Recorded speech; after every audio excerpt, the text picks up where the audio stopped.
All right, what's up, everybody? Today we have a guitar player and a band leader here in town, Coyote Bill. How you doing? Good to see you. Yeah, thanks for coming in, man. Yeah, thank you. I think I met you at your jam, probably. At, Westport? I think it probably at Westport. Yeah. I think so. Yeah. Yeah. How long have you guys been doing that one at Westport? It's been about 4 years or so. Yeah, that's cool, man. There was a break in there for a little bit, but we came back. So. Mm-hmm. But pretty much 4 years. It's been going pretty good. Yeah, dude. Yeah, I was definitely always impressed by your playing. I know you got the thing that cracks me up, and I want to get into the jams here in a second, but what cracks me up is the guys that can kind of get up there and hang with everything. But then there's the other guys, like you would be in that category, and like a Dave Hayes that know like 200 songs like right now, or know like a lot of tunes that you can just rip, go, and that's something I'm jealous of myself. There's a lot of us that can kind of get up there and hang, but a lot of that's just reinterpretations of songs. They might not be note for note or whatever. So right. Yeah, that's what you hone your practice doing jams like that. Kind of make stuff up as you go. So. And it's like, to me, it's like remembering lyrics too. That's like the other thing that's tough. Yeah, that's not always the easiest thing. You don't remember all the lyrics? Sometimes they escape me. Yeah, sometimes they escape me. I've had this habit of not just making up the words, but making up words. Just mumbling some gibberish or whatever, right. just to get through the song, right? So. And does the audience ever know? Usually the people on stage with me know. Sure. Yeah, I haven't. I've been called out by band members for doing that. I haven't been called out by audience members. Right. When you accidentally sing the first verse again because you forgot. Yeah, that happens too. Yeah. Fix it in some way, Well, that's cool, man. So I wanted to know, because you and I haven't really talked, a million times, so I really don't know a whole lot about like how you got started playing. Can you talk about that a little bit? Well, I was in high school in the 80s. It's a long time ago, and it seemed like that was the thing that everyone was doing. Everyone was buying guitars or learning how to play drums or whatever, and. It just, the type of thing appealed to me. I had some friends. I took piano lessons when I was a kid, and it didn't necessarily take. It wasn't as much fun for me then. It was more like extra homework. And then when by the time I was a teenager, I had some friends. They had a band. Someone said to me once, they're like, well, in my English class in 9th grade, there was a guy sitting in front of me who played guitar, and a guy across the aisle played drums, and they were putting a band together. They had a keyboard player who could sing, and they needed a bass player. And the guy turns to me and says, "You want to be a bass player in a band?" And I thought immediately back to those piano lessons when I was 7. It's like, okay, more homework. No, I don't think I want to do that. And then I had some other friends that had a band, and they were playing at the they had a high school battle of the bands coming up, and I was like, well, wait a second, you guys all play? And yeah, we went down and they were rehearsing because they were going to get to play, I think it was 1 or 2 songs, I can't remember. And I just remember one of the songs that they chose to play was Seek and Destroy by Metallica. Right, yeah. And they played it over and over and over again at this rehearsal. And I just remember seeing my friends, they were my age, they looked like they, dressed like me and looked like me, had the same haircut as me. And they were like, to me, they looked like rock stars. They were 10 feet tall. I was like, they're really doing it. Oh my God, I can't believe this. So it was in Texas, and it was hot, and it was getting close to summer, so we went to go take a break, and they opened the garage door, and we went out into the alleyway to cool off for a little bit, and then look down the alley, and here comes 3 girls that were down the street. They heard the music, and they were coming to check it out. I was like, wait a second, I can if I got in a band, Wheels start turning. I could be a 10-foot tall rock star like these guys playing Metallica covers in a garage and meet girls. Hey, this might not be a bad thing, you know. But you know, that's the way it is when you're 14. And, you know, but I started on bass and I played. You know, heavy metal was big at the time, but I was more into the deeper, you know, the harder edge stuff. It wasn't called grungy. It wasn't called grunge at the time, but that more kind of that stuff. And I dug back, and then I found blues music, and I was 15 years old, and it's like, well, that's where all that come from. You know, that's where it's like you listen to. You know, Ozzy Osbourne was popular at the time. You find out he was in Black Sabbath, and then you dig back into Black Sabbath, and you hear the stuff that was going on at the time, Led Zeppelin, and you know, and then a little bit back from that, the Rolling Stones, and you look at the record labels, and you see this song was written by Willie Dixon, or this song was written by Muddy Waters, and Cream and Jimi Hendrix were all the same thing, and then I remember asking my dad, I was reading this record label, and said, this song was written by Muddy Waters, and asked my dad who was Muddy Waters, and he said, oh, that's the old blues guy from Chicago. So I went and found some Muddy Waters records, and that was it for me. You know? 15 years old, I've been a blues fan since. That's awesome, man.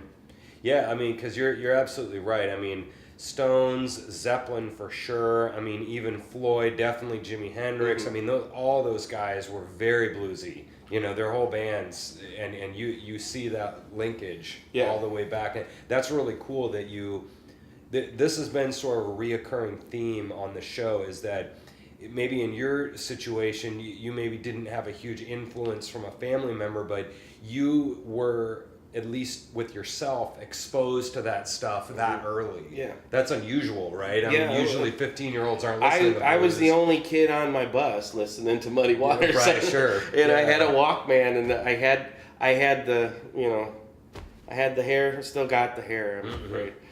Things haven't changed that much, so I had the hair, and I had the Metallica t-shirt or the Motorhead t-shirt. I had a Motorhead back patch on my jean jacket, and I was listening to Got My Mojo working on my Walkman, you know. Right. I was the only one I knew who was doing that at the time. Right. Even in the Dallas area, don't let anyone my age fool you. You know, they all say, oh, yeah, I grew up listening to Stevie Ray. No, they didn't grow up listening to Stevie Ray. No one I knew in the Dallas area at the time did. After he died, suddenly everyone was the world's biggest Stevie Ray Vaughan fan. Sure, he definitely was a very important, iconic figure in Texas music, but not amongst teenagers. You know, they were still Motley Crue and Bon Jovi and all them were the big names at the time. You know, so right, because that happens with, and that's what happens when you have a thing like grunge was a thing, and then hair bands, you know, the '80s, and then you have this other artist that comes out right at that same time, and they either get a lot of play because they're so different, or they just get completely drowned out. And I bet Stevie was sort of in that. Yeah, it's Stevie Ray Vaughan. He's still, all his records I think went gold. You know, when you know, but I mean, as far as like top 40 radio or whatever, he wasn't. You know, he wasn't mainstream. I suppose. I don't know what the Billboard definition would be for that type of thing. Pride and Joy is on 101 all the time. You know, I mean, that's a song he would have for sure that would a lot of people know. Yeah. You said something interesting that I've been talking about a lot on the show, is that I've been wrestling with this idea of the fun and the work. You know, and you talked about that, how you got the work at first, and that you're just not having it. You know, I mean, I didn't sign up for this for homework. Yeah, you know, and I joke with some of my friends a lot when I come into a club, you know, and then a guy, you know, this band is playing 13-minute instrumentals, which I think is awesome, but it's like these guys didn't come out here for homework tonight. Right. Like the audience, you know, that's the same type of idea. Like, can you like talk about that a little bit, of how you were feeling back then, or like in regards to like why didn't you like the piano, or what was it specifically about the fun? I honestly don't recall. I mean, I started taking piano lessons when I was 7. I think I took them till I was like 12, and retained zero knowledge of the whole thing. You know, I couldn't get on there now. I couldn't even. I don't. Yeah. You know, I don't think I ever got past level 1. Right. Because that's just what I was doing. I would learn okay, you got to learn the thing on page 3. Right. All right, I learned that, and that was it. That was all I. Right. All right. Well, no, you have to play it. I remember my mom saying, "Well, you have to write it down. You have to play it 5 times." So I would just go there and play it 5 times, and that would be it. Am I Right. done? Can I go play Right. ball now? Or can I watch Yeah. TV or something? And I thought that's what I had no idea what it took to be in a band. I thought by the time I was 14. Are you sitting on? Do you have to go home and play the songs 3 times and Right. get them note for note and work with the metronome and the whole Yeah, bit? right. And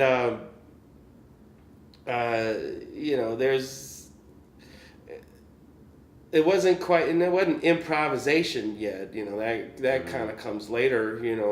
Where you're. A lot of the 13-minute songs involve a lot of Jamming, whatever. Yeah. Yeah, and but the whole piano lesson thing, the homework aspect of it, that was it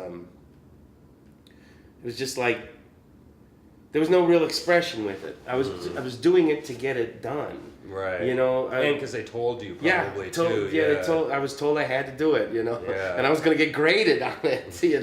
Right. And I don't know. It just it didn't grab me. It didn't appeal to me. And but later, I guess back in the 80s, there was still quite a bit of rebellion in rock and roll. There was, yeah. That's true. It's not so much anymore, but it was like, my parents were supportive, I gotta say, but, there was still that whole, Right. you did that because, parents thought that music was bad for you and whatever. Right. Yeah, right. It's like smoking cigarettes and drinking beer. Yeah. It's rebellion. That's what rock and roll is. I haven't been to one of these places, but there's the School of Rock or Rock School or whatever, where parents are taking their kids there.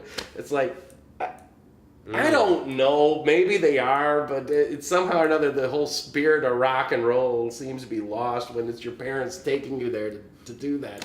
And then I think I could be wrong, but you're hitting on something there, and that's because I teach. I have a ton of students, and so when I'm getting ready to take them into when they've kind of learned how to play and they can play like a 2-page song and they're feeling pretty good. They maybe an 8th grader or something. They've been playing like 4 years. They can feel it. They're like, they feel good and they can kind of do something. Well, that's the point where I would want to take them into improv or rock or jazz or, Well, what my issue is exactly what you just hit on is this, I want to show them this, but if I show them this, am I doing this authentically? Yeah. Right, is what you're hitting on. I'm like, you're going into this thing to learn rock and roll. Yeah. I mean, you know what Cobain would say, you smash that guitar on that drum. It's like a whole different spirit, and like, it's really hard. I can tell that they would probably, if I expose them to that in a very certain way, I think I could grab them. Yeah. Like you were grabbed with just a different experience where you hated it, but then this whole new element, girls, and this whole new thing came in, and all of a sudden you're hooked for life. And I don't know what the solution is. I'm kind of throwing a rhetorical question out there, I guess, all you could do is encourage a kid to keep at it if they show an interest in it, or if they show some talent at it. I mean, because you could, ultimately, like rock and roll and blues and, most of that kind of thing, the best stuff comes from true expression. You're playing with your soul, and you feel you have something to say, or you have something that you just want to get out of you. There was a guy who came to the jam a couple weeks ago. I won't mention any names because he's a hell of a player in this town. And he goes, yeah, I just wanted to come to a blues jam. He said, I had a rough week and I just want to play some blues. And he got up there and he played the 10-minute long version of a B.B. King song, and he left it all out there on stage on a performance he wasn't getting paid for. It was just a jam. He just wanted to get it out. And then when he got done playing that song, he took the guitar. I said, "Yeah, I don't, usually get 3 songs or whatever at a jam." And he did the one, and that was it. It was like that, and it was mind blowing actually. And it was just. It was, that's kind of what you ultimately go for. Sure. That's what you really want. You want to be moved in some way. I guess if you could be moved by technical expertise or whatever as well. Someone performing something. Right. Immaculately, concerto or something. Right, yeah, exactly. Yeah. Yeah. That works too, but usually, blues was, that's soulful, that kind of soulful music. Rock and roll always seemed to have that more rebellion, the middle finger kind of, right. to the establishment, rebel without and cause. Your parents and the church. Yeah, and exactly. The teacher tells you you're wasting your life for doing this. Right. That's funny. Because like that, again, I'm trying to think about this. Like, how does an 8-year-old let out their soul? Well, they can't yet. They can't, but what they can do is learn some technique on their instrument because like I've had this before with my students where I'll give them like an analogy for this song or something, and it's about like falling in love or something. They don't know anything about love. They're in 2nd grade, so it's like. Until they get those experiences, because it's such a big deal with blues, like a Billie Holiday or Muddy Waters or any of these people. I mean, there's a reason they sound like that. It's because they've gone through some hell, but you can't sound like that until you go through the hell, sort of, and like so. That's where I'm at with my students is knowing that talking about musicality is sort of dumb right now because they don't know what I'm talking about. About use your pain. Well, they haven't had any pain yet. All their life's given to so, but you're laying the foundation that the house will be built on. Right, that age. So. I just always find it interesting talking to people who are extremely non-trained because like there's a lot of buddies that I know that have had 400 violin lessons. So I'm like deep in the lessons mentality, but it's so fascinating to me talking to people that didn't do that at all, and it's not because they want to play the song perfect. It's feel. Yeah. The feel is the purpose for me being out there and the feeling. Right. I just think it's awesome. So you mentioned your jam a little bit. So talk about your jam a little bit. What's going on with that? Well, we're going every Tuesday night. And it's at the Westport Saloon. It starts around 9. Because even on Tuesday nights, Westport doesn't get kicking until later, And it's the late start kind of has kept some people away. They say, well, if it was earlier, I'd come. But honestly, we haven't had a problem getting people in there. It's been going really well. Knock on Formica or like that. So it's been going pretty well. We get some pretty talented musicians in there, and it's just been a lot of fun. And we've had touring musicians come in. The Keisha Pratt Band was in last week. They won the International Blues Challenge last year. They're from Houston. They were on tour and had a night off, and they came in and jammed. In the past, we've had Ian Moore came in. He was a Texas blues rock guitar player. He was big in the 90s and still touring today. He came in once. Selwyn Birchwood was there from Florida. It's pretty amazing. Samantha Fish used to come out regularly when she lived close by. She'd come out when she wasn't on the road or whatever. And we've had every one of the Schneblins. Yep. Brock and Derek come out all the time. Yes. The old fives are always there. Amanda comes out a lot. Yeah, she's been on the road a lot lately. Yeah. But she still comes in every so often, and it's been pretty good. We had members of Rick Springfield's band come in. His backing band came in. He didn't come in, but his band did. They were staying at a hotel down the road. I think the 816 or something like that, and they looking for something to do on a Tuesday night. And they walked down, and it was cool. You know, they were nice guys, and you know, it's just you never know what's going to go on, but you're guaranteed that there's going to be some good music going on. You know? Sure. And summertime, we go on. Yeah, I say it starts around 9. You know, sometimes it really doesn't start till 9:30. But I mean, it really gets kicking after 10. Sure. You know, and it's supposed to go 9 to 1, and last week we were going. It was 2. We were still playing. Right. Still had names on the list. So I try to get everybody. I try to get them all. Everyone who signed up, I try to. Sometimes they leave before I could call them up. But I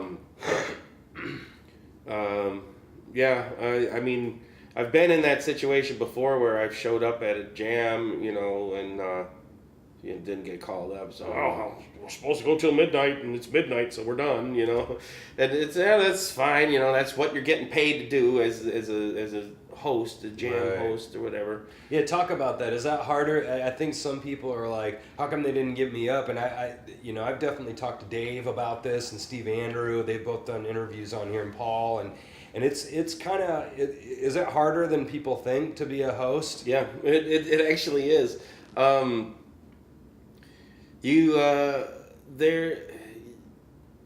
At the Tuesday Jam, we kind of get musicians of varying levels of experience, and I try to pair people up so that I don't want anyone going.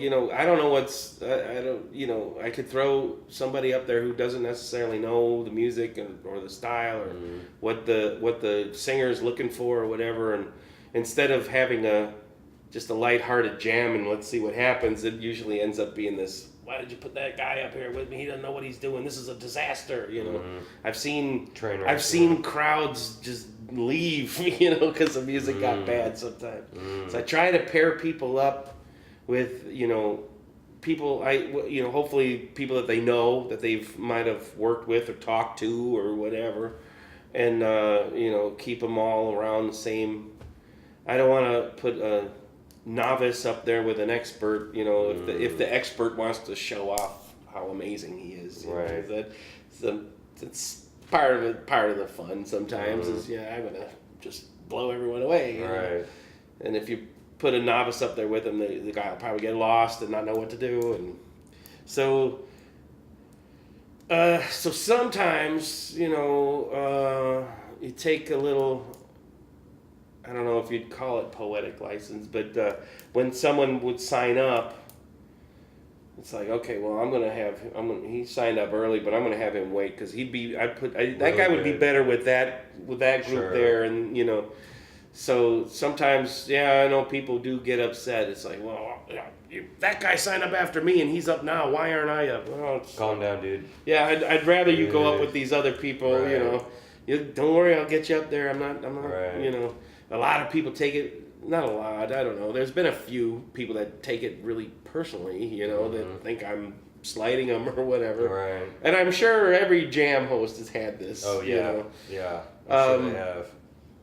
There are some jams that are, just so heavily populated, Knuckleheads. Knuckleheads is nuts. Yeah, Billy gets 30 on some Saturday. Yeah, what do you do with that? Easily, yes. And at that point in time, I guess you'd have to call people up as they signed up, or else you're getting a cold cat's cradle. Then you can let go of responsibility of it too. That's how it's signed up. Yeah. Yes. I mean, that's one way to fix that. Yeah. Is you just get them up, and then if it is what it. So this is one of the, like I keep saying on the show, this is one of the questions that I've wanted to do the show about. Literally, is that and I don't know if I'm a deep thinker, but I think about kind of philosophical questions like this.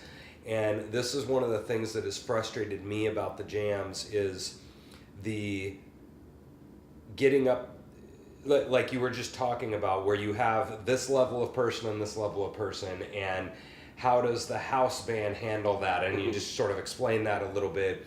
So I'll preface a couple things. One, I obviously know, as you know, somebody who's played music quite a long time, and now I've been to 200 to 300 of these in town, so I feel like more like a veteran of the jams, anyways. And I understand that everybody has to come in and suck a bit. You know, I mean, their first 4 or 5 jams, everybody is going to suck at them. So I understand that. And then I understand that we need to be patient with those people as a veteran, you know. But the thing that is always frustrating is the negotiation that has to happen with all of the musicians in this room right now, of realizing that, you know, I'm in there to hustle. You know, I want to be known as a good player in town, or known in town, or whatever. And so when I get up there, especially from my classical training, like, I want this to be a really good song now. It doesn't matter what song it is, but played well, with integrity. Like, let's actually, like, not completely screw around. Let's, like, play some good music.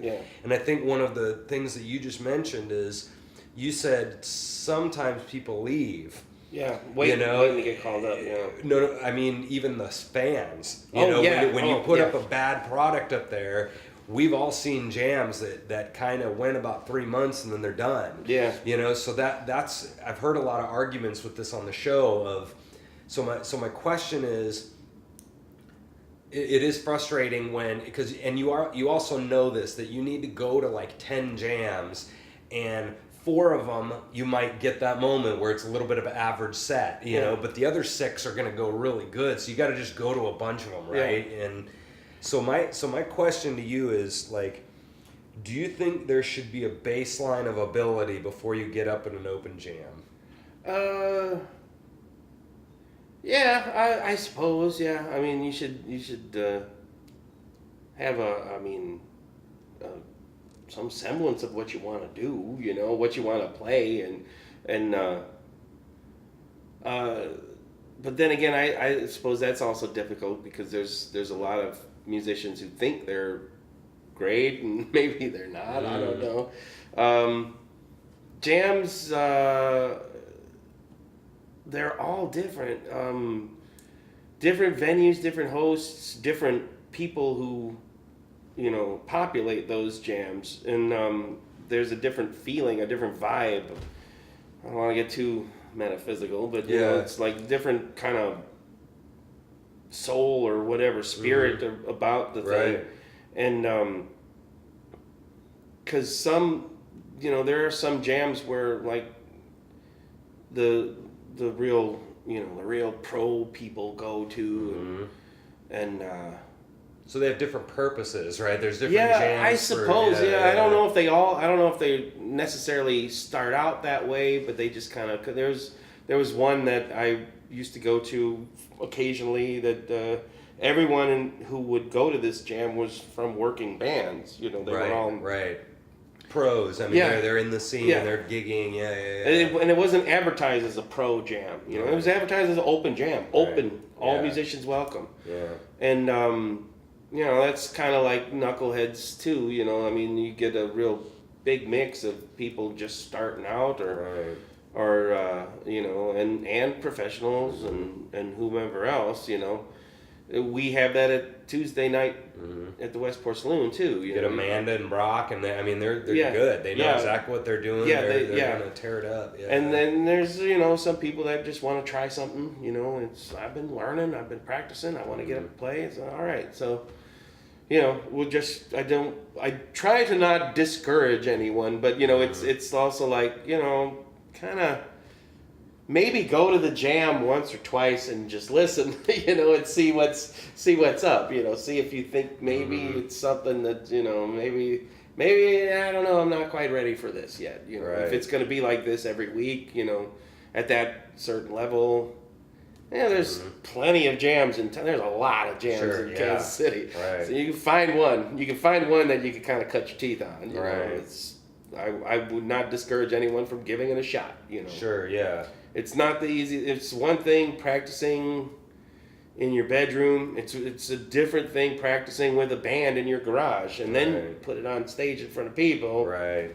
Many of whom are probably other musicians, and it's different pressure. We judge each other all the time. I don't care what anybody says. We try not to, you know. All musicians in Kansas City just love each other. We think we're all great. We encourage it. No, I've had, we, that guy thinks he thinks he's so great. Yeah.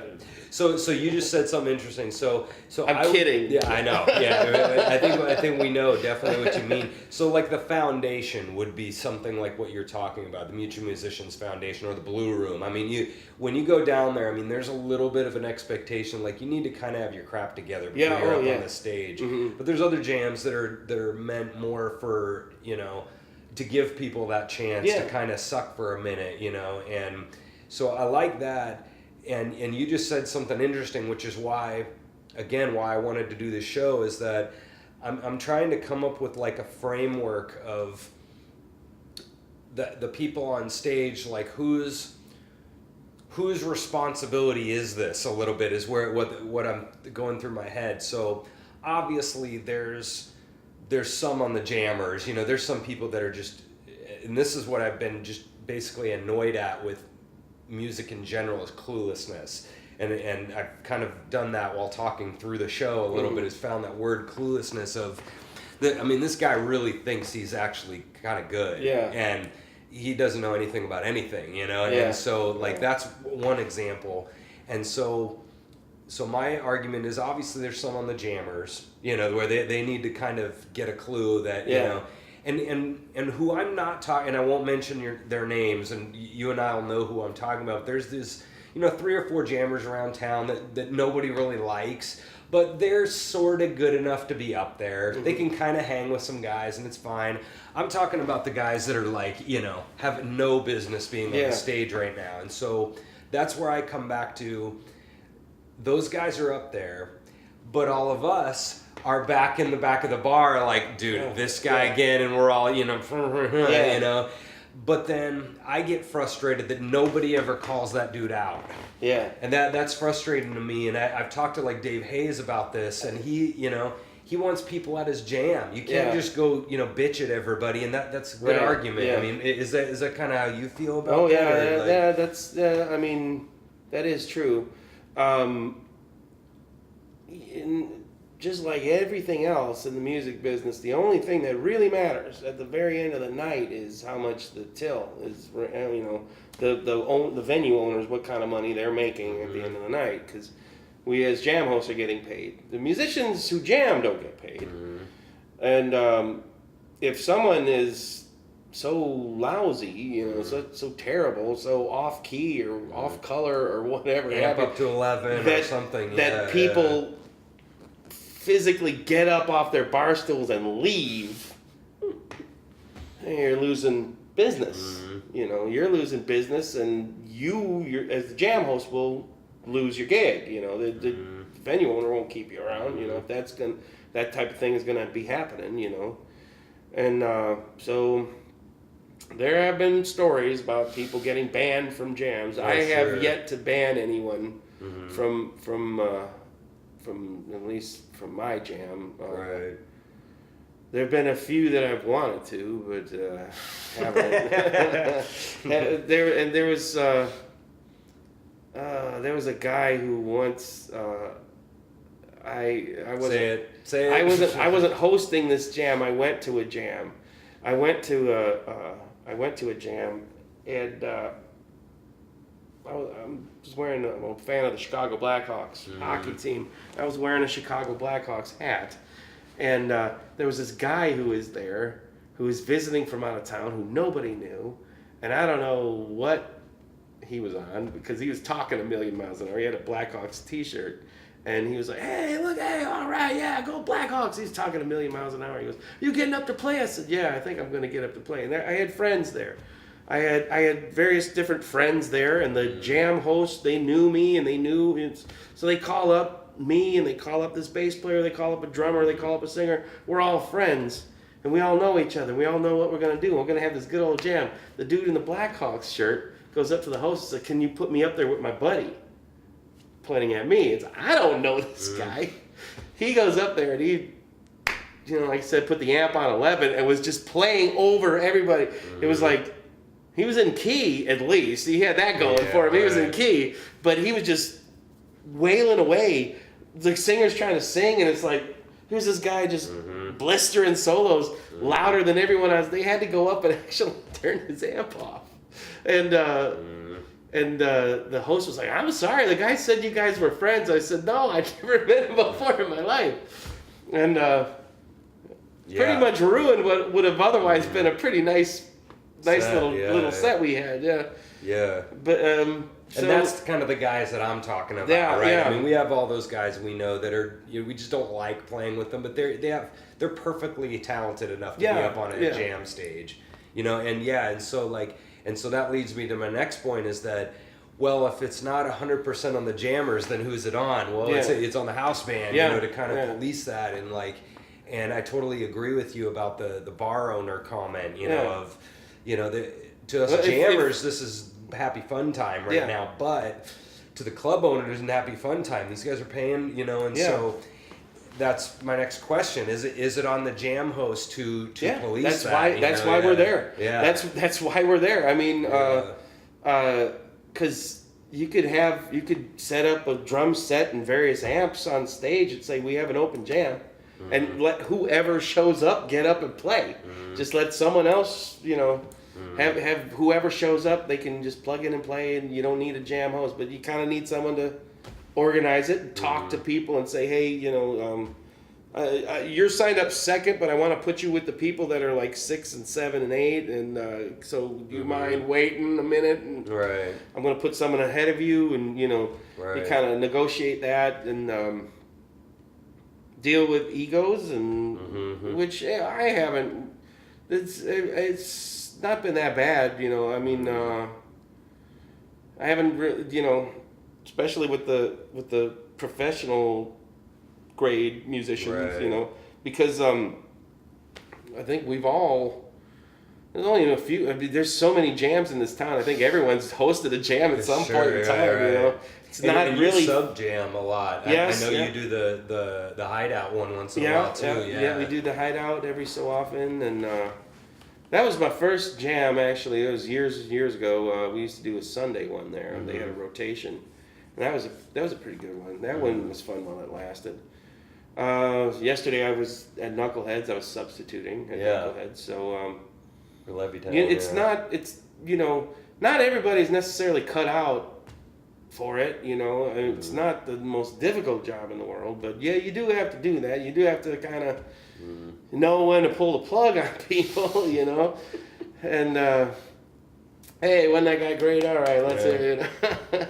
And know when to give them another one too. Yeah, because sometimes you'll get like Amanda and Derek, and then a couple studs up there, and then I'm like, dude, do another one. The crowd is like digging you hard now, and like let them do it, Yeah, it's like at the Westport Saloon. There's 2 bars, right? There's the back bar where the stage is, and then there's the front bar. They have TVs and stuff in there, and it's quieter, and people can converse.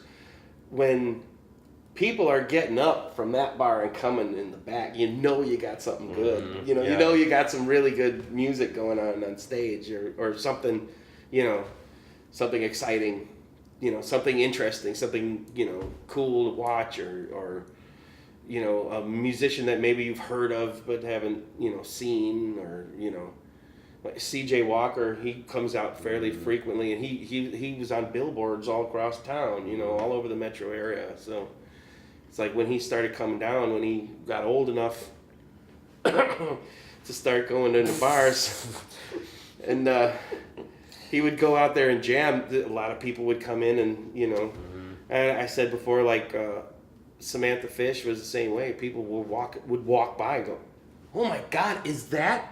Yeah. And then they find out there's no cover. Oh well, she's You're right. So yeah. And so, whoops! I just threw my pen. Yeah, leave it.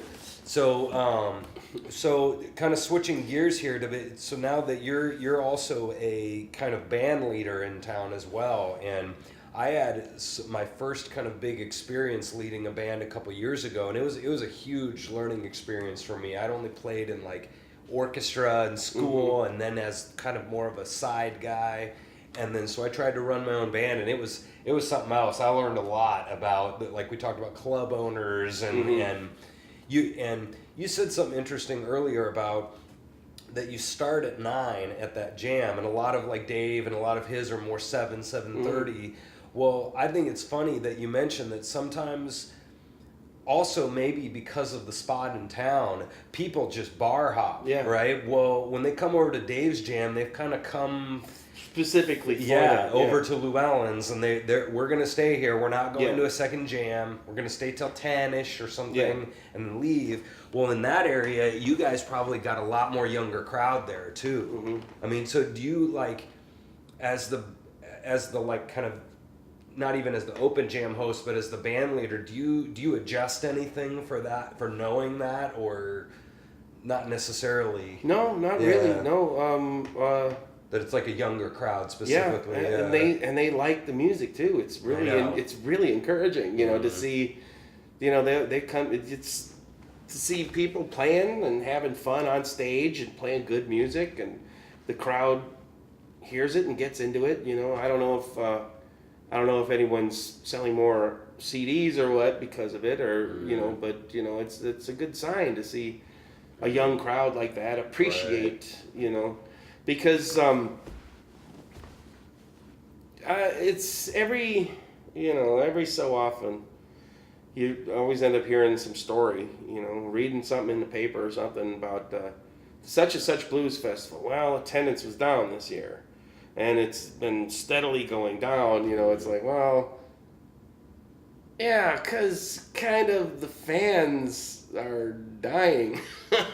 Literally. It's like the fan base is getting older, and it's, well, yeah, bluegrass had a resurgence in the 2010s, and country is like ridiculous, right? Yeah. It's probably the biggest music right now, maybe next to hip hop, but like it. Yeah, I mean. Yeah, so I mean, you see, blues album sales are down, and festival attendance is down. I talked to someone who worked at a festival this year, and he said it was the smallest attendance he'd ever seen at this one particular festival.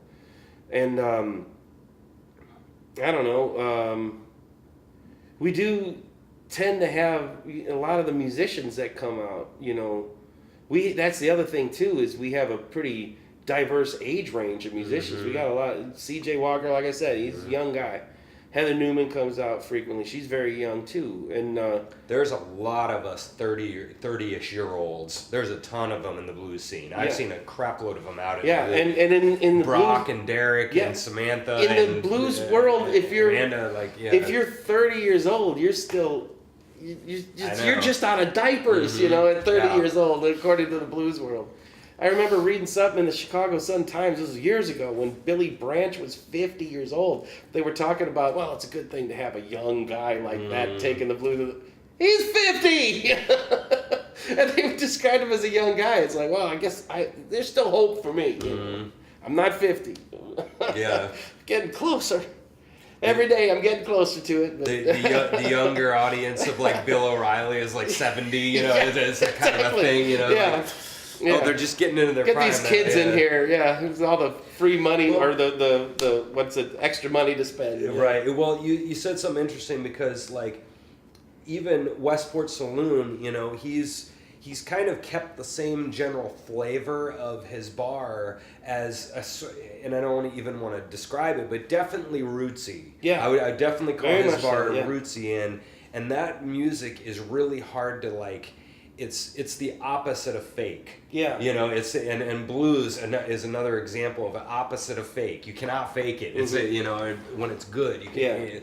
And so like, I think that's also maybe in the part of town too. Westport's very very kind of liberal type area and young person area, and I think there's a resurgence in our whole society for naturalness and realness. I definitely with the whole like Whole Foods generation. That's just another element of this. If everybody's getting tired of fake crap, and I think I wonder if that's probably one of the reasons why bluegrass has come back, is because it's so not fake. Right. I think a lot of music fans are tired of the Taylor Swifts and like that kind of music being so fake and produced, you Yeah. know, and there, I think a lot of people, I don't know if you're seeing this too, but even though the blues, you know, numbers are down, I think there's actually a resurgence in non-fakeness. I think the only reason why they say blues numbers are down fan wise is because they're not targeting they're not marketing it right, because there are plenty of people out there. I've said this for decades, as long as I've been playing. It's like there are people out there that love blues music that just don't know. Ooh. They don't know they love blues music. When you know, it's like you have a couple of beers, you're hanging out with your friends. It's music that's easy to dance to.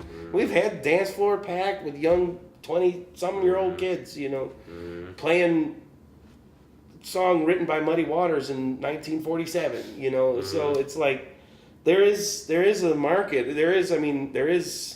I don't like using that term, market for it, because it makes it sound like I'm, you know, targeting and stuff. Yeah. But there is a way. There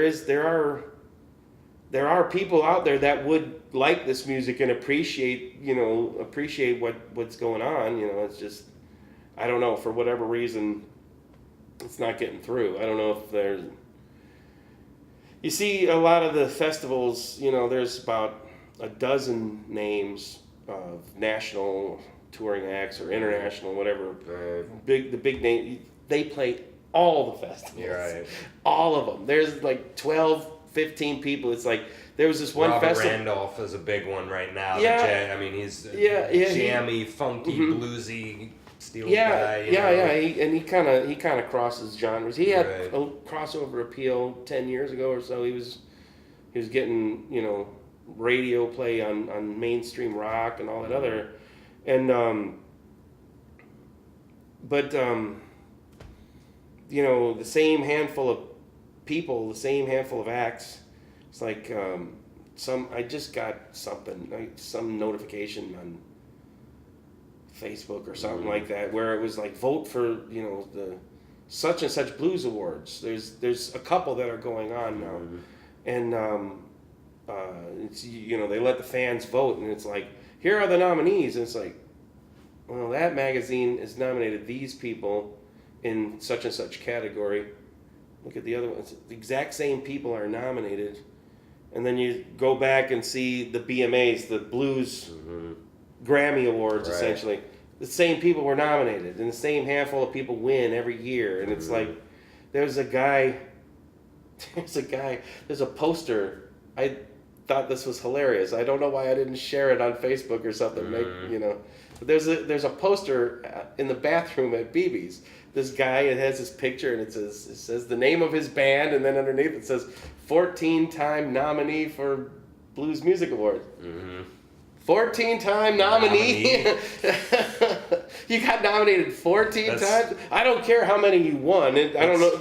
Usually, you don't list how many times you were nominated if you've won one, which I kind of insinuated that he hasn't won one yet. But still, he's been nominated 14 times. It just kind of says to me that they're not really mixing things up very well, you know.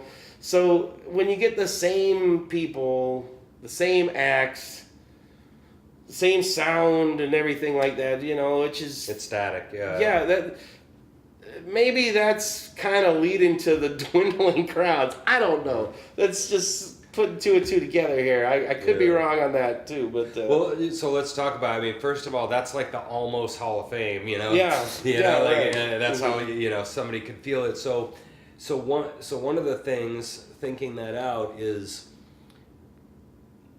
it's a lot of older people. First of all, you know, and maybe not in the Kansas City scene, but in general, it's a lot of B.B. King looking guys playing blues, and he's like dead, you know, so it's a lot of like older crowd, and I think that's one thing that could rejuvenate it is some younger bands, and maybe this is because I know all of us are really into sort of the underground scene, which is what the entire Kansas City is. It's sort of a non-billboard scene, and it's, you know, it's decent size here, but that's maybe what's going to rejuvenate it is some younger guys coming in and doing it Whoops. Like Zeppelin did, really. Mm-hmm. You know, Zeppelin and those bands in the 70s, I mean, they were young guys, but they took 12 bar, but they did it with, you know, massive, you know, fuzz tone heavy and, fuzz tone and or put some funk over it and stuff, and maybe that's one thing that it could do. I don't know if that would solve it. And you said something else awesome, that you think people like it, they just don't know it. Yeah. And I've thought about that too. We did a show one time, it was at Record Bar, and they played a whole bunch of kind of regular pop rock songs, and then one song the drummer, bass, and guitar got up and they did a little Latin thing, and the whole crowd's like, you know, they start, you know, and I'm like, I look back at my buddy who was playing drums, I'm like, see, these people like Latin jazz, they just don't know they like Latin jazz. You know, it's the same problem. You know, there's certain, like jazz, you hear the word jazz, instantly that's like a swear word. Oh no, jazz, I don't like jazz. No, jazz is actually a very vague term that covers a lot of ground. Yeah. I'm sure for everyone out there who says they don't like jazz, I'm not a big fan of jazz myself. There is something in that that you can find that's labeled as jazz. Sure. And blues is kind of that way as well. You know, there's blues that's a little more rock. There's blues that's a little more swing type, big band kind of stuff, and there's jazzier stuff. There's definitely kind of a country style folk, too.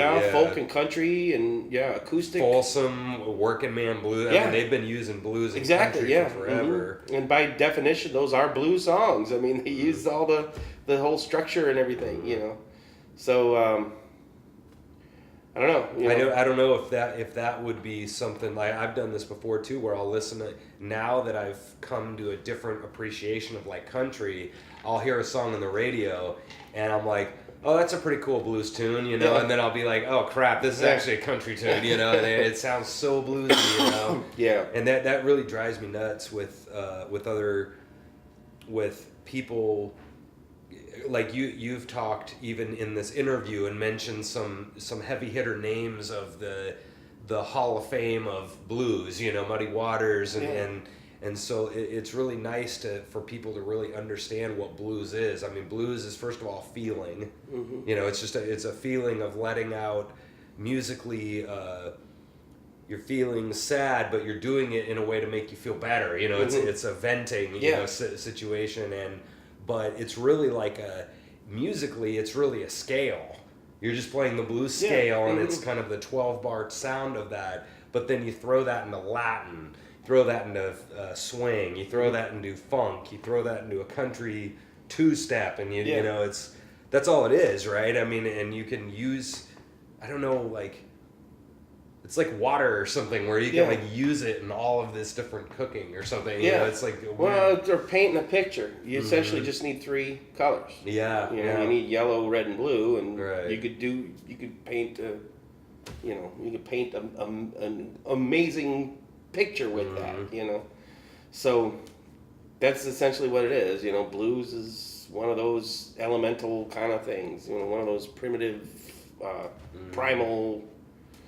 You know. Right. I think that's why people are drawn to it. They can feel it, you know. I mean, it's like a natural... When it's done right, yes. Yeah, sure. So, I don't know. You know, we're probably finishing up here, but do you have... I kind of going to drop this on you a little bit if you can think of one, but can you think of a... You already mentioned kind of a story that was really kind of a crazy jam. Can you think of any other, like, really crazy stories in the music business that you've had, or any weird gigs, or any great gigs, or like...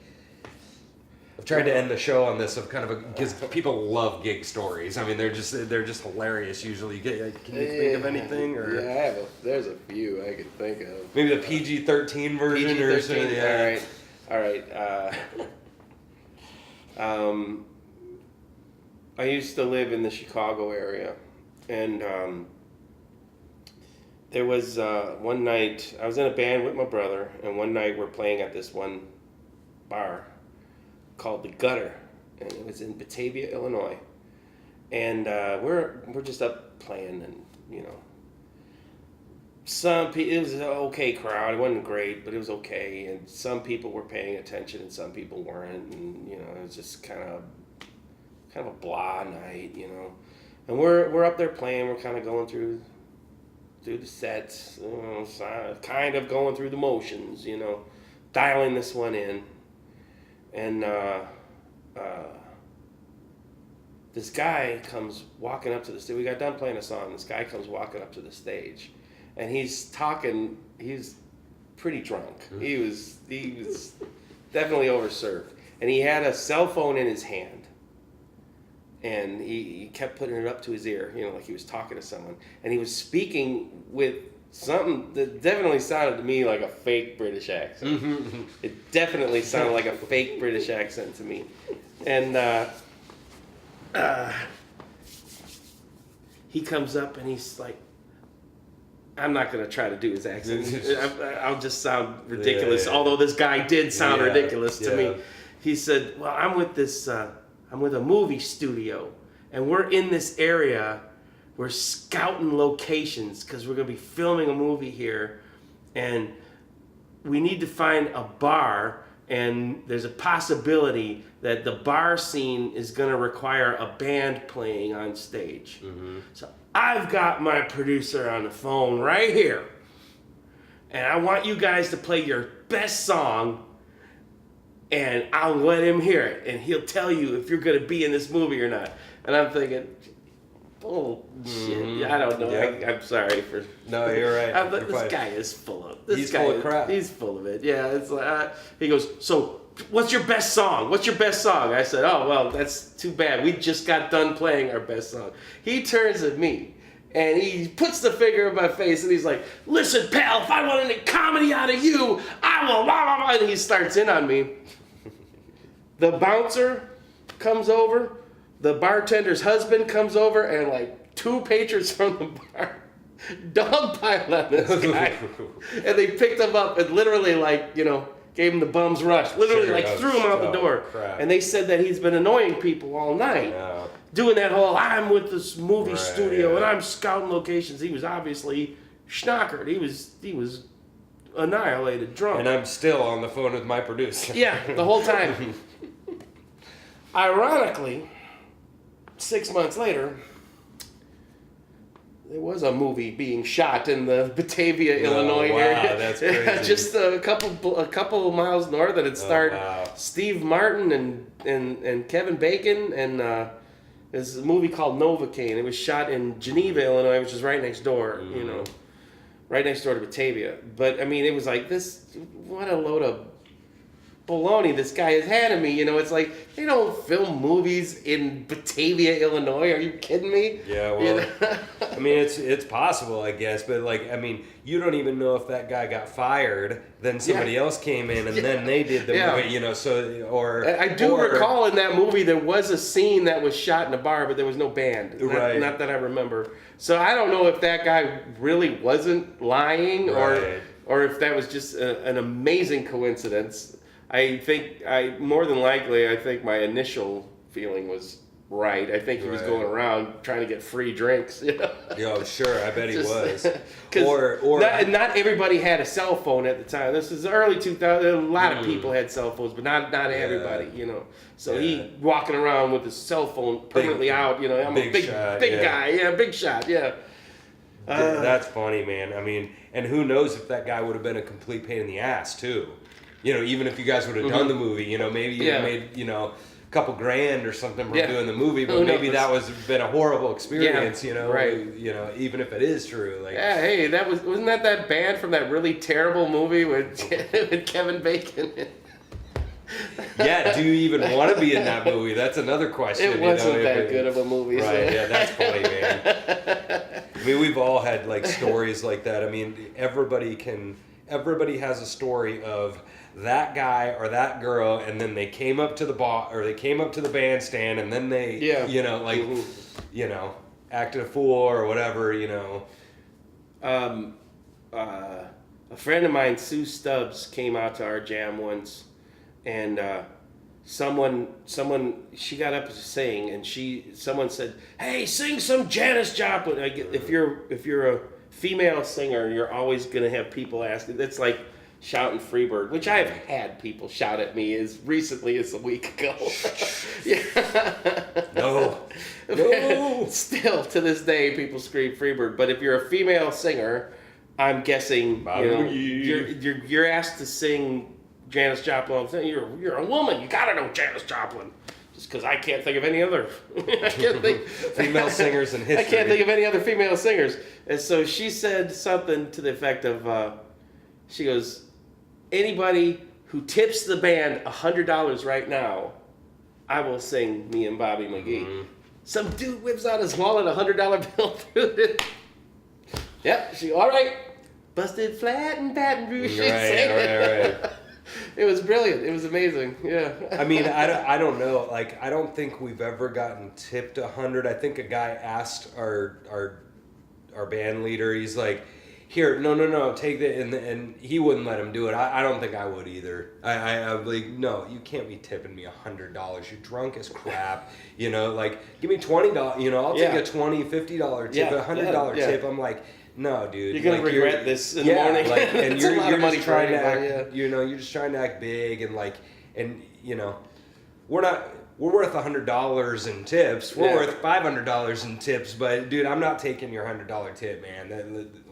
Especially at 11:30 at night. Like, you're just drunk. Yeah. I mean, I played a. It doesn't make me feel right. I played a block party. My band was, but we did the KKFI band auction. Mm-hmm. Oh yeah. And this block party bid on us, and they won us, and we went out there and played, and it was great.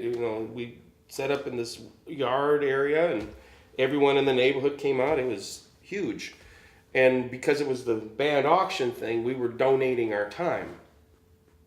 And they're like, "Oh, don't worry, we're going to pass the tip bucket for you." It ended up being like really one of the highest paying gigs I ever played. Wow. But this one guy, because of tips alone, and they asked us to play later, and okay, yeah, and so they threw more money in, and so it was a lot of fun. And this guy came up, and he was not drunk; he was stone sober, and I think he might have been one of the organizers of the event. I can't recall. And he said, he goes, "I really want to hear some Eric Clapton." He says, "Here's $100 tip." He said, "Play something, anything by Eric Clapton." So I thought, well, all right. We went up there, and I talked to I know some Clapton songs, and the people in the band at the time weren't too familiar with them, so I stuck to mainly blues, and I played like every Clapton song that we could as a band. It ended up being like 4 or 5 songs. Right. So yeah, Probably $100 tip. We're gonna make sure he gets his money worth. And at the very end of the night, he comes up. He goes, "I never heard my Clapton. I played 5 Eric Clapton songs for you." Well, that's I never heard him. I don't know. He's waiting for Layla. He's waiting for cocaine. He's waiting for. And I ended up playing further on up the road and stuff like that instead of Lay Down Sally or one of the. I think that's more what he wanted to hear. Sure. Yeah. But that's funny, man. He wanted to hear some Cream. Yeah. And you just didn't give it to him. You gave him the well, we did Crossroads. Crossroads, yeah. Which is, the Clapton version of Crossroads. Yeah, sure. But obviously, he was busy or something when we played it. Didn't hear it. I said, "Well, you want your money back?" I mean, we did play like 4 songs. No, it's fine. He was sober though. It wasn't like he, like the guy who threw the $100 for the. Right. He was, he was obviously, a little out there. Oh yeah, that's funny, man. Well, yeah, man. Well, hey, plug your band and your jam one more time. All right, Tuesday night, Westport Saloon. The Tuesday night blues jam. It starts at 1, goes from 9 to 1, but usually we go a little bit overtime. So come on out. Mm-hmm. It's a really fun jam. I've been out to it a bunch of times, and you got a good house band, and it's definitely fun. You guys get a lot of jammers, and it's usually pretty darn lively in there, I'd say. Especially being so late night, because so many of them are so early. You guys get a different kind of crowd there at that jam, which is fun. Very much so. And I definitely appreciate you letting me get up there and jam with you guys whenever I come down there. So yeah, you need to. We haven't seen you in a while. Yeah, and that you mentioned that because there are so many of them in town. Yeah, and there's maybe 15, right? I'd say in general. That, yeah, and so I try to get out to them, but you just can't get to them every week. And I haven't been to Levittown's in a long time, so the last couple weekends I've been hitting it because I finally have had time. But I haven't been to their jam in 4 years probably until just hadn't happened. I would teach on Sunday, but yeah, man, we'll definitely keep up the good work, keep jamming, and I'm glad you're out here in the scene. We need a bunch of people like you supporting it, whatever, and I know you do. So. Thank you. Anyway, thanks for coming on the show. That's it. So get out of here. Go listen to some live music. So anyway, thanks for coming, man. Thank you. Thanks. Coyote Bill. We'll be back next time talking to some more people about some stuff. But take it easy.